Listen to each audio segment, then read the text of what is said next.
Hello and welcome दोस्तों, कैसे आप सभी। मेरा नाम गौरव है। आप देख रहे हैं मेरे यूट्यूब चैनल को, जिसमें मैं आपको ऑडियो बुक शेयर कर रहा हूं, जिसका नाम है बनिए नेटवर्क मार्केटिंग के मिलियनियर, बी आ नेटवर्क मार्केटिंग मिलियनियर। तो इसके मैंने पार्ट 5 जो है अपलोड कर दिए हैं, ये पार्ट 6 है। तो इसको स्टार्ट करते हैं। अगर आपको लगता है कि किसी और को भी ये बुक सुननी चाहिए तो आप शेयर कर सकते हैं।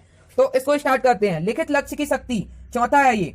इसके पहले मैंने 3 चीजें आपको बताई थी जो बहुत ही इंपॉर्टेंट थी। उनका नाम है बोले गए शब्द, एकता, सही संगति। अब इसके बाद चौथा है लिखित लक्ष्य की शक्ति। स्पष्ट एवं लिखित लक्ष्य के साथ काम करने वाले लोग कम समय में इतना ज्यादा हासिल कर लेते हैं जितना बिना लक्ष्य के साथ काम करने वाले लोग सोच भी नहीं सकते। Brian Tracy. साधारणतः लक्ष्य वे सपने हैं जिनकी एक समय सीमा है। जहां सपने आपके दृष्टिकोण और जीवन में आपके लक्ष्य से पनपते हैं, लक्ष्य उन सपनों को अति लंब पूरा करते हैं। लक्ष्य हमारे सपनों की यात्रा तक पहुंचने के लिए मील के पत्थर की तरह हैं। आप लक्ष्य को अपने गंतव्य तक पहुंचने के लिए आगे बढ़ाने वाले सिस्टम की तरह प्रयुक्त कर सकते हैं। लक्ष्य हमेशा अल्पकालिक, अकल्पित, मध्यकालिक और दीर्घकालिक होने चाहिए। समय सीमा के भीतरी पूरे किए जाने वाले लक्ष्यों के प्रकार। दीर्घकालिक लक्ष्य, लॉन्ग टर्म गोल, जीवन के वे लक्ष्य जो 5 साल से ज्यादा समय लेते हैं। मध्यकालिक लक्ष्य, मिड टर्म गोल, लक्ष्य जो 1 से 5 साल तक समय लेते हैं। अल्पकालिक लक्ष्य जो शॉर्ट टर्म गोल, लक्ष्य जो 1 साल में पूरे हो जाएंगे। पहले अपने दीर्घकालिक लक्ष्य बना लें। यह लक्ष्य आपके सपनों, दृष्टिकोण एवं जीवन के लक्ष्य से प्रेरित होते हैं। एक बार अगर आपने अपने दीर्घकालिक लक्ष्य निर्धारित कर लिए हैं तो आपकी दिशा और मंजिल तय हो गई है। अब आपको अपने लिए मील के पत्थर खुद तैयार करने होंगे जो आप साल दर साल पूरे करेंगे, जिससे आप अपने दीर्घकालिक लक्ष्य को पूरा कर सकें। ये आपके मध्यकालिक लक्ष्य हैं। अब अगला कदम है कि आप अपने अगले 12 महीने के लक्ष्यों की पहचान कर लें। अपने दीर्घकालिक, मध्यकालिक और अल्पकालिक उद्देश्यों को एक डायरी में या लैपटॉप में या अपने मोबाइल में अभी लिख लें। फिर आप आगे बढ़ने के लिए तैयार हैं। स्मार्ट लक्ष्य, SMART। अगर आपके लक्ष्य स्मार्ट हैं तो उनके पूरा होने की संभावना बढ़ जाती है। आप आगे लिखे दिए निर्देशों का इस्तेमाल करके अपने लक्ष्य को स्मार्ट लक्ष्य में बदल सकते हैं। बहुत सारे लोग अपने लक्ष्य को पूरा नहीं कर पाते क्योंकि वह सिर्फ दिखावे के लिए ऊपरी तौर पर अपने लक्ष्य के लिए काम करते हैं। पर अगर आप इस पुस्तक के लिखे अनुसार काम करेंगे तो आप निश्चित रूप से अपने लक्ष्य तक पहले की अपेक्षा ज्यादा तेजी से पहुंचेंगे। Specific, smart formula. निश्चित, स्पेसिफिक, जितना संभव हो अपने लक्ष्य को परिभाषित करें। कौन, क्या, कहां, कब, क्यों, कैसे आदि। मेजरेबल, मापने योग्य। आपको कैसे पता चलेगा आपने लक्ष्य पा लिया है? क्या आप ट्रैक कर सकते हैं? आंकड़े, रुपया, समय आदि। पाने योग्य, अटेनेबल, संघर्षपूर्ण है, असंभव नहीं है। उपलब्धि के लिए समय सीमा भी नहीं सही होनी चाहिए। प्रासंगिक, रिलीवेंट, क्या यह लक्ष्य हासिल करके आप अपने दीर्घकालीन लक्ष्यों एवं जिंदगी के मकसद को पूरा कर पाएंगे? टाइम बाउंड, समृद्ध, आप कब तक अपने लिए इच्छित परिणाम चाहते हैं? नियत दिनांक, महीना, साल। एक रियल टाइम, कौन से टाइम आप अपने लक्ष्य को पाना चाहते हैं? टाइम बाउंड, आपका लक्ष्य जो भी हो उसे ऊपर लिखे दिए दिशा निर्देशों के अनुसार स्मार्ट लक्ष्य की ओर परिणित करें। आप जिंदगी में जो भी पाना चाहते हैं उसके लिए स्मार्ट लक्ष्य जरूर बनाइए। लिखित लक्ष्य, उसे लिख लें। लिखित लक्ष्य अपनी इच्छाओं को अपनी जरूरत में बदलने का एक नजरिया है। इससे ना हाँ में बदल सकती है, सपने योजना में बदल सकते हैं और योजना सच्चाई बदल सकती है। इसे सिर्फ सोचे नहीं, लिख भी लें। अभी माइकल कोरोडा। अपने लक्ष्य को परिभाषित करने के बाद आपको उसे लिखना भी चाहिए। अपने लक्ष्य को एक नोटबुक में या डायरी में, खुले पन्नों में, लैपटॉप में, स्मार्टफोन या पसंदीदा मोबाइल ऐप में लिख लें। सीधी सी बात है कि आपके लक्ष्य लिखे होने चाहिए। मार्क मैकॉर्मैक द्वारा लिखी एक पुस्तक what they don't teach you, Harvard business school, उसमें एक बात का उल्लेख किया गया है कि 1979 में एक स्टडी हुई जिसमें पास किए गए विद्यार्थियों से पूछा गया, क्या आपने अपने भविष्य के लिए लिखित लक्ष्य और उन्हें पूरा करने के लिए प्लान बना लिए हैं? उनके जवाब कुछ इस प्रकार थे। 3% लोगों के पास लक्ष्य एवं प्लान थे। 13% लोगों के अपने लक्ष्य थे, वह लिखे हुए नहीं थे। 84% लोगों के कुछ निश्चित लक्ष्य ही नहीं थे। 10 साल बाद जिन 3% लोगों ने पास लिखित लक्ष्य और प्लान थे, वह औसतन 97% की कुल आय से 10 गुना ज्यादा कमा रहे थे। सिर्फ अपने लक्ष्यों को लिखने मात्र से उन्हें निश्चित रूप से पाने की संभावना में कई गुना सुधार लाया जा सकता है। अपने लक्ष्यों को हमेशा लिखा करें। अपने परिवार को अपने लक्ष्य प्राप्ति में शामिल करें। आपके पति, पत्नी, बच्चे आपके टीम का हिस्सा हैं। अपने लक्ष्य को पूरा करने में उनका सहयोग जरूरी है। अपना लक्ष्य बनाते समय उन्हें साथ में शामिल करें। वे जितना हो सकता है आपकी मदद करेंगे। जिस समय आप घर से बाहर हैं, अपने लक्ष्य के लिए काम कर रहे हैं, तो वह समझेंगे कि आप सिर्फ अपने लिए काम नहीं कर रहे हैं, आप पूरे परिवार के लिए काम कर रहे हैं। इससे आपको अपनी जिंदगी में संतुलन बनाने में भी मदद मिलेगी।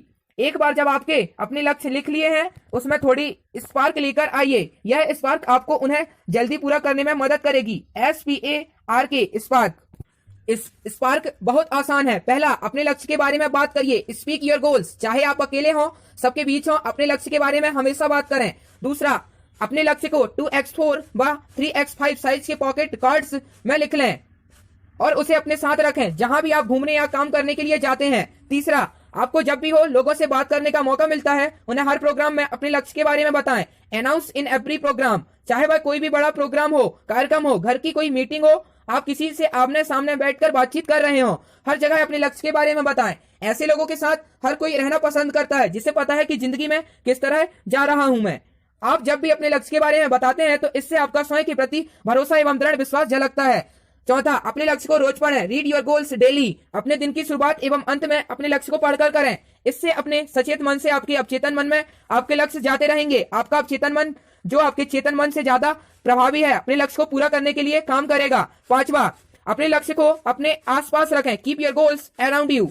पोस्टर लगाएं, पोस्टर बनाएं, उन्हें जहां जहां हो सकता है चिपकाएं, चाहे अपने घर में है या अपने स्टडी रूम में काम करने वाली जगह है, उसे अपनी कंप्यूटर स्क्रीन या मोबाइल के होम स्क्रीन या व्हाट्सएप या डीपी तो चाहे फेसबुक प्रोफाइल बनाएं। उसे हर तरह देखकर आपको अपने लक्ष्य के प्रति विश्वास मजबूती मिलेगी। इससे आपके अवचेतन में भी जगह बना पाएगा।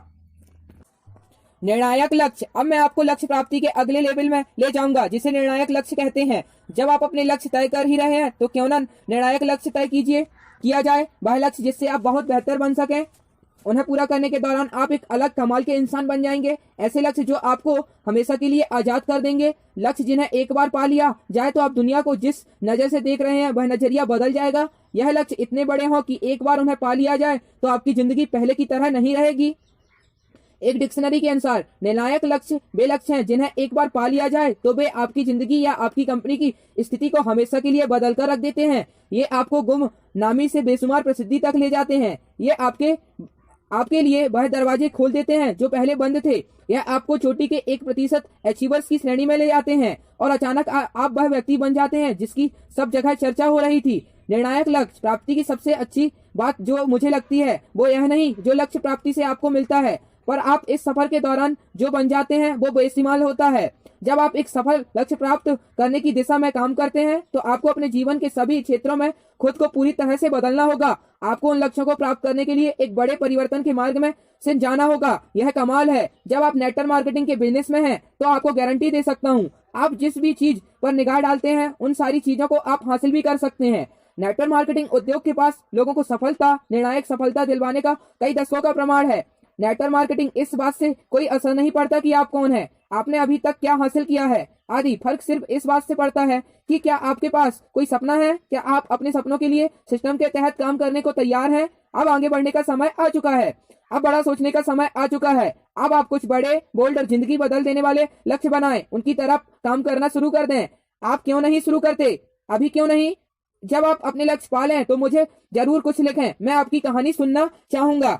अविश्वसनीय लक्ष्यों से आपकी छिपी शक्तियां सामने आती हैं। मुझे 2006 में बिजनेस शुरू करने के लिए आमंत्रित किया गया था, पर मैंने इसे जून 2007 में शुरू किया। मुझे इस बात का हमेशा अफसोस था मैं 13 महीने पीछे रह गया। इसकी भरपाई करने के लिए मैंने एक जबरदस्त, असंभव सा प्रतीत होने वाले लक्ष्य बनाया। मैं 3 महीने में एक खास लेवल हासिल करूंगा, एक ऐसा लेवल जिसे कंपनी के 99% लोग कभी छू भी नहीं पाते। जो वहां पहुंचते हैं उन्हें इसके लिए 3 से 5 साल लगते हैं। मैंने धुआंधरेंद्र तरीके से एक दिन में 16 से 18 घंटे प्रेजेंटेशन दिखाए। मैं नौकरी पर भी जाता था। मुझे अभी पहली संतान प्राप्ति हुई थी, पर उन 3 महीनों में मुझे खुद यह नहीं पता कि मैंने कब खाया और क्या खाया। मैं कार में सोया तो कभी ऑफिस कॉन्फ्रेंस टेबल पर। मैं अपनी ऑफिस मीटिंग में ही सोते हुए पकड़ा गया क्योंकि मैं पूरी रात काम कर रहा था। मैं 500 किलोमीटर की दूरी तय करके सिर्फ एक प्रेजेंटेशन देने के लिए जाता था। वो एक पागलपन और जुनून था। मुझे यह नहीं पता कि यह कैसे हुआ, मुझ में वह शक्ति कहां से आई, पर 14 हफ्ते के भीतर मैंने उत्तर भारत में यह रिकॉर्ड कायम किया। जब मैं पीछे देखता हूं तो मुझे लगता है यह मेरे लक्ष्य की ही शक्ति थी। अविश्वसनीय लक्ष्य हमारे भीतर छुपी सर्वोत्तम क्षमता को बाहर निकालते हैं जो शायद अन्यथा कभी बाहर नहीं आते।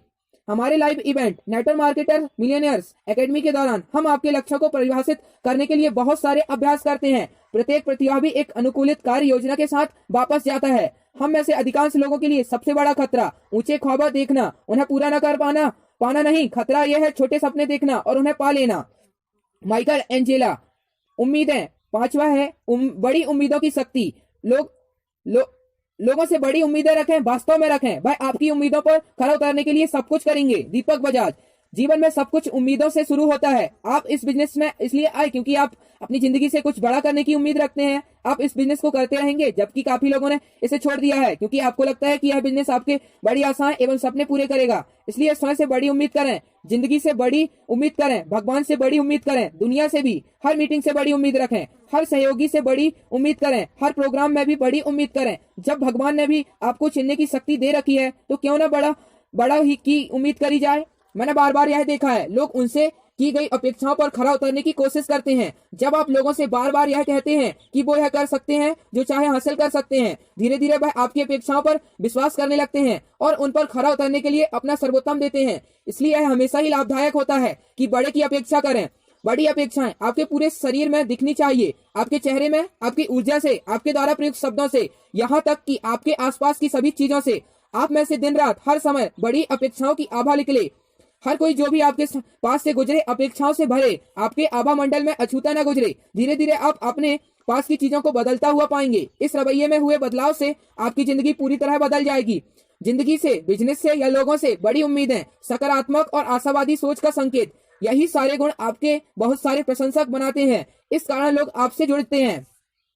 तब क्या हुआ, तब क्या किया जाए जब लोग आपकी अपेक्षाओं के अनुरूप काम नहीं करते? कृपया यह नोट करें कि आपकी टीम के हर व्यक्ति का प्रदर्शन एवं उसका नाम आप दोनों की अपेक्षाएं एवं कड़ी मेहनत का नतीजा होता है।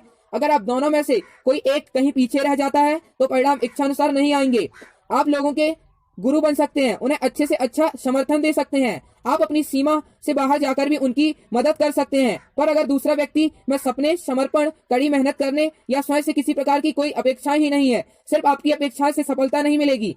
हर व्यक्ति से अच्छे की अच्छा अपेक्षा करें, पर आप अपना समय एवं ऊर्जा उन लोगों पर केंद्रित रखें जो स्वयं से ज्यादा उम्मीदें रखते हैं। कुछ लोग आपकी अपेक्षाओं के अनुसार आज काम नहीं कर रहे हैं, पर याद रखें आपके बिजनेस में समृद्धि आपसे एक कदम दूर और हमें नहीं पता हो कि कब किसका बिजनेस जीवन पलट सकता है। इसलिए आपका आशाओं को हमेशा जीवित रखें।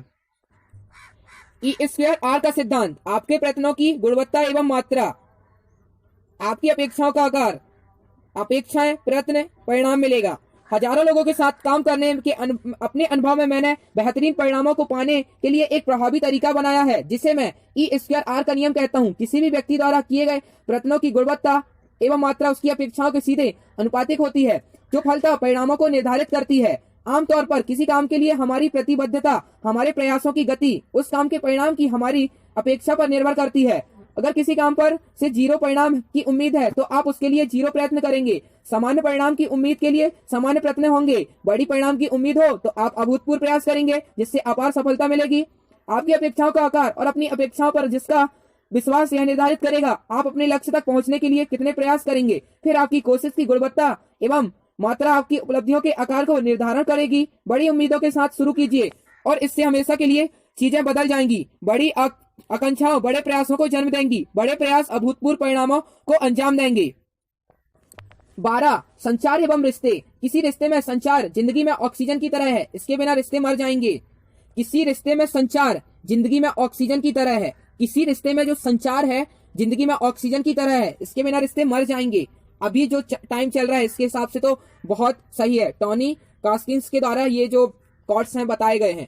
अपलाइन एवं डाउनलाइन में बराबर संचार बिजनेस का सर्वप्रथम अंग है। यह ऑक्सीजन की तरह है। हमारा बिजनेस गतिशील है, हर व्यक्ति अलग है, हर मीटिंग भी अलग है। हमारे बिजनेस में चीजें बहुत जल्दी बदलती हैं। अपलाइन एवं डाउनलाइन को हर समय पता रहना चाहिए टीम में एवं टीम के लोगों के साथ क्या हो रहा है। वही टीम बहुत अच्छे से बड़ी बनती है जहां अपलाइन और डाउनलाइन आपस में हर रोज एक दूसरे से बात करते हैं, खासकर बिजनेस के पहले कुछ महीने। संचार किसी भी रिश्ते का आधार है। इससे रिश्ते एवं बिजनेस दोनों जिंदा रहते हैं। हम किसी भी समय रिश्ता को शुरू कर सकते हैं, उन्हें आगे बढ़ा सकते हैं, पर वह तब तक एकदम जरूरी बन जाते हैं जब चीजें सही नहीं चल रही हो। मैंने यह अनुभव किया है, जब समय कठिन हो सबसे पहले वे लोग छोड़कर चले जाते हैं जिनके साथ रिश्ते सही नहीं चल रहे होते और जिनसे कम बातचीत होती है। संचार बिजनेस को मजबूत एवं स्थायी बनाता है। पैसों से सुरक्षा नहीं मिलती, रिश्तों से मिलती है। हिम हैरिल्टन्स। अगर आप नेटवर्क मार्केटिंग से रिश्ते निकाल दें तो यह सिर्फ सेल या बेचने का काम रह जाएगा। इस बिजनेस को रिश्ते ही इतना खूबसूरत बनाते हैं। आपसी संबंध भी आपकी टीम को आपस में जोड़कर रखते हैं। यह गुण विकसित करें, आप देखेंगे कि आपका बिजनेस आकाश छू रहा है। अपनी टीम के लोगों के साथ असली रिश्ते बनाएं। मैंने बहुत सारे मामलों में देखा है कि पहले रिश्ते बनते हैं, फिर उसके बाद वह व्यक्ति आपकी टीम का सदस्य बन जाता है। हर व्यक्ति अलग है और अनूठा है, उन सबके अपने अलग अलग नीतियां, अनुभव और संघर्ष है। जब तक आप पर भरोसा नहीं करेंगे, आपसे एक अच्छा रिश्ता नहीं बनाएंगे, तब तक वह भली भांति काम भी नहीं करेंगे। रिश्ते बनाने में समय एवं प्रयास दोनों लगते हैं। इसके लिए संपर्क, भरोसा, इज्जत, त्याग, वह सारे गुण चाहिए जो किताब में सफल नेटवर्क मार्केटर्स के लिए लिखे गए हैं। लोगों को पहल दें। यह याद रखें कि व्यक्ति ही उत्पाद को बढ़ाते हैं, ना कि उत्पाद व्यक्ति को। जब तक कोई यह नहीं जानता कि आप उनकी कितनी परवाह करते हैं, तब तक उन्हें इस बात की परवाह नहीं है कि आप कितना जानते हैं। अपने लोगों की फिक्र करो, अपने रिश्ते संवारो, लोगों से बराबर संपर्क बनाए रखो, उनके घर जाओ, एक साथ त्योहार मनाओ, उनके अच्छे एवं बुरे समय में उनके साथ खड़े रहो। टीम के एक सदस्य को संभालो। अभिभावक का अपने बच्चे को संभालने जैसा ही है। टीम के एक सदस्य को बनाना एक बच्चे को उसके शुरुआती दिनों में बड़े करने जैसा है, और जल्दी ही यह रिश्ता एक पिता जवान बेटे के बीच सा हो जाता है। इस क्षमता को भी विकसित करें। कब हस्तक्षेप करना है, कब स्थितियां ऐसे ही चले जाने दें। किसी के सम्मान को ठेस नहीं पहुंचने चाहिए। हमेशा एक सकारात्मक इमोशनल बैंक खाता बनाए रखें। हम जब भी कोई अच्छा काम करते हैं तो उसका श्रेय एक पॉइंट के रूप में हमारे इमोशनल बैंक अकाउंट में जमा होता जाता है। आप जब भी कुछ बुरा करते हैं तो आपके इस अकाउंट से 10 पॉइंट कम हो जाते हैं। आपको हमेशा यह सुनिश्चित करना होगा आपका बैंक अकाउंट सभी सहयोगियों के साथ हमेशा सकारात्मक कामों से भरा रहे। लोगों को ऊपर उठाएं, एक ऊर्जा का स्रोत बने, आशा एवं सकारात्मक के प्रवाचक बने। आप लोगों को पहले से बेहतर बनाकर भेजें। नेटवर्क मार्केटिंग के बिजनेस में हमारे एकमात्र संसाधन लोग हैं और हम जो भी करें उन्हीं के साथ करें। उनके साथ हर बातचीत हम उनका भरोसा, आशा, सकारात्मक एवं विश्वास बढ़ाती है। हर बातचीत से आपको अपने सपने मजबूत करने, मुसीबत एवं ना जुरी निकलने में सहायता मिलती है। चाहे वह व्यक्तिगत बैठक हो, कोई फोन कॉल हो, जिन भी लोगों से आप बात करते हैं उन पर अपनी सकारात्मक प्रभाव छोड़ें। लोगों की तारीफ करने की हर संभव कोशिश करें। जब भी लोगों से बात कर रहे हो उनका आकलन न करें, उन्हें समझने की कोशिश करें। यह याद रखें कि किसी भी रिश्ते को बनाना, उसका पालन करना एक कला है। इससे आपको जिंदगी में सब कुछ मिलेगा। आप इस कला में अभी जितने भी अच्छे हैं, पर इसमें अच्छा बनने की संभावनाएं हमेशा लगी होती हैं। एक ऐसा रिश्ता जोड़ते हुए अपना विकास करें। अगर आप लोगों को आकलन करते रहेंगे तो आपके पास उन्हें प्यार करने के लिए समय नहीं रहेगा। Mother Teresa. कोई भी परफेक्ट नहीं है, ना आप ना मैं। लोगों को प्यार करें, हर किसी में कुछ अच्छा देखें, उसे कहें। आपकी जिंदगी रुपया एवं रिश्तों से अमीर बन जाएगी और दोनों ही जिंदगी भर चलते रहेंगे। संबंध बराबर लाभ एवं स्थिरता। मैंने अपने बिजनेस के पहले ही दिन 2 लड़कों को बिजनेस में स्पॉन्सर किया था। उनमें से एक गौरव मेहरा। गौरव एक शानदार इंसान है और उसने एक अग्रणी इंस्टीट्यूट में MBA किया है। गौरव मेरी कंपनी में करीब 1 साल से काम कर रहे थे। हमारे बिजनेस में वह सब कुछ सही कर रहा है था, पर ना जाने क्यों उसका बिजनेस लगभग 2 साल तक नहीं चल रहा। उनकी जिंदगी का टर्निंग पॉइंट तब आया जब उन्हें अपनी टीम के सबसे नए लीडरों से संवाद करने की शक्ति के बारे में महसूस हुआ। उसने टीम में सभी लोगों के साथ बातचीत करना शुरू किया, चाहे उसका कोई भी पद हो, स्थान हो या टीम आदि। फिर अगले 6 महीनों में उसका बिजनेस ऐसा आगे बढ़ा, उसने कभी पीछे मुड़कर नहीं देखा। संबंध किसी भी व्यवसाय का मुख्य तत्व है। इस तरीके से अब 13वां जो है